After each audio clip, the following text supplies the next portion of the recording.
What is up, YouTube? It is Doc here, Docky Style Gaming, and I am back at it again with another GodFall video for you all today. And in this video, I'm going to be doing something that I probably should have did a long time ago, honestly, when the game launched, but I'm going to be doing some guides on GodFall. Now, before the game launched, I did a bunch of guides and breakdowns leading up to the official release of the game, but it occurred to me that I never did any post-launch guides or breakdowns. And with E3 right around the corner and with us potentially getting some new info on GodFall, I was like, you know what? We might potentially be getting some new players, and new players mean there's some things that people might want to know. And with the Primal update coming out and there being more things to do and some fixes, I thought now's the perfect time to put out a guide for some of those new players. So starting with this video today and then following throughout the rest of the week, every day leading up until the official E3 announcement will be a guide breakdown for some of the newer players in GodFall. Some beginners tips and tricks, some stat breakdowns, and some things that, again,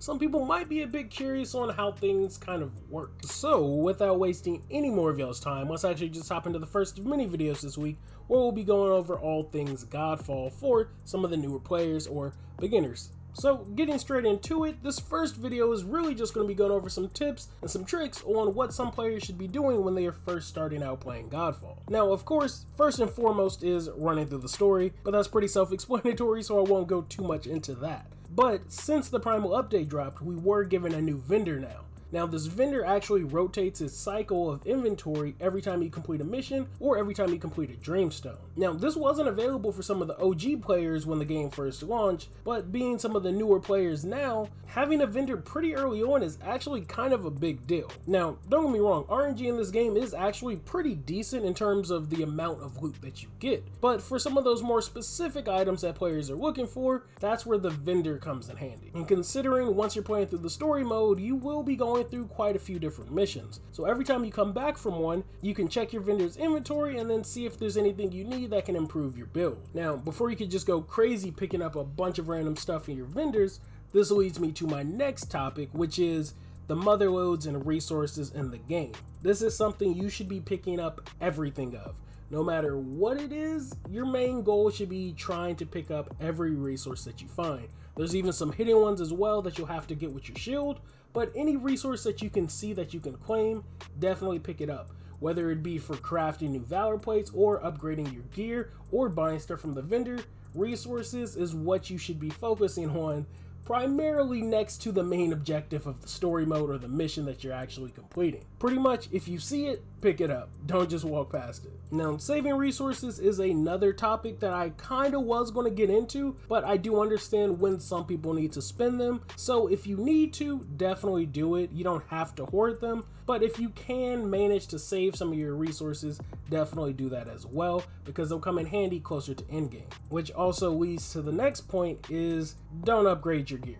Now, I know this is something a lot of people are going to want to do, whether it's upgrading your gear or enchanting the rarity, but you don't have to do this right away. Mainly because until you get to max level, none of that gear that you're acquiring, you're pretty much going to want to keep. And as I stated, when it comes to loot in general, you get a pretty decent amount. So you're always going to be getting new or better gear, so it's best to not even waste leveling up those weapons and wasting resources on them, because one, they're going to be obsolete in a few levels, and then two, if they're not max level, you just wasted all your resources and you're going to have to dismantle it later because you're not going to want to use that. So if you can resist it, definitely don't upgrade any of your gear right off the bat. At least not until you get to max level, which is 50. Not including ascension levels. But once you get to 50, go crazy leveling up everything or anything you want. Now, this next topic is Valor Plates, and this can kind of go either way. Some people choose to unlock all the Valor Plates at once, and some people choose to just unlock one and play through most of the campaign with just that one so they get familiar with it.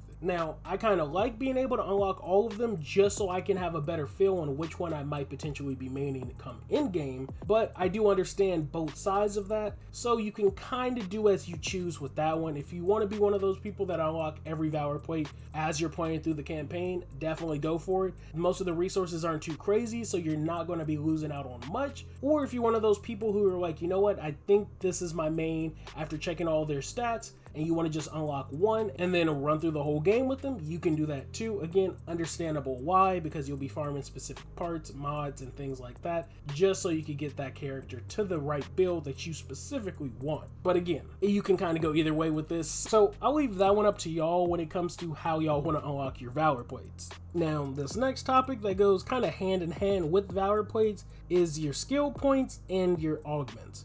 Make sure when you are playing the game that you are at least using your skill points and putting augment slots in your Augment Constellation. Those additional stats do make a difference in your build, and the skill points add extra abilities to your characters and enhances the combat as well. I know there was times where I was playing and I forgot that I had a bunch of skill points to even spend, and by using those skill points, I was either increasing my character's overall stats or I was unlocking new abilities as well. So for skills, it's similar to resources. Once you get a skill point, use it. And that kinda is the same, pretty early on at least, for your Augment Constellations. Now when it comes to in-game, you're gonna wanna manage your Augment Constellation a lot more tighter, but again, in terms of just stats that the Augment Constellation can provide to your Valor Plate, you'll still want to try and slot something in there if you get it. The Might, Spirit, and Vitality attributes are attributes that you don't want to forget to be leveling up, and I'll touch on all three of those in a completely different video. Now, moving on to another topic, we're going to talk about the training room. Now, this is something that I feel like a lot of people should use, and some people probably don't use enough,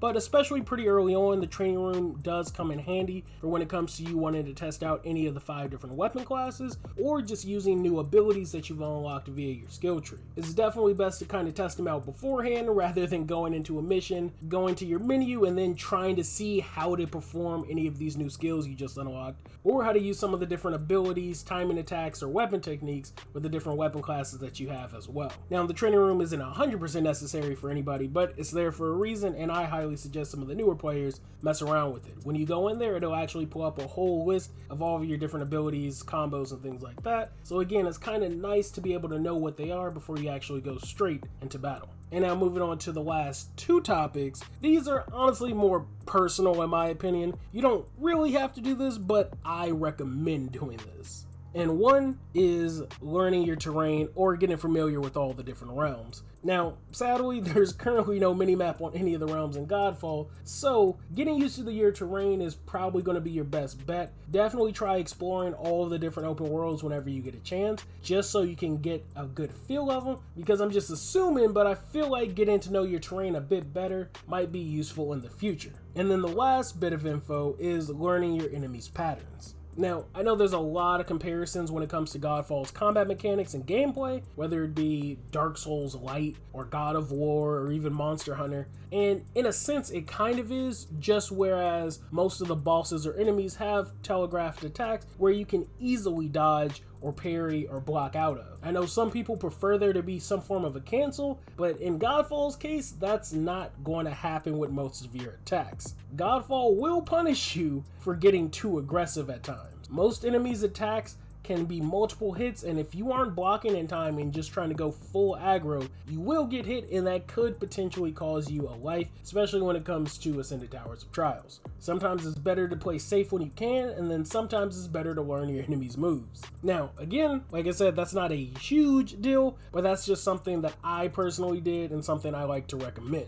But that's just a few of the tips and tricks that I recommend for some of the newer players. There might be even more, and if there are any veteran players watching who want to help out some of the newer players or have some tips of their own, definitely feel free to leave them in the comments. And if you are a newer player that has any more questions as well, leave them in the comments below also. Again, there will be way more guide videos as well, but if there's any other questions, I can try and slide them into some of those other breakdowns. But other than that, that's all I got for this video, so thank you all for watching. Like always, be sure to join the Discord if you haven't. There is a LFG for all things Godfall, Borderlands, pretty much any looter shooter is in our Discord. So if you're looking for people to play with or share different builds or want some unique builds, there's a couple players in there who have some killer ideas, some that I use myself for certain builds, so definitely hop in the Discord if you haven't. There's a lot of people who are constantly playing Godfall, working on builds for other games, looter shooters, things like that. So if you're interested, especially if you're a newer player that have any other questions, you can also contact me directly in our Discord. So again,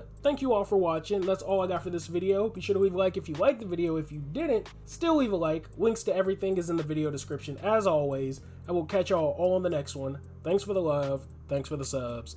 Peace.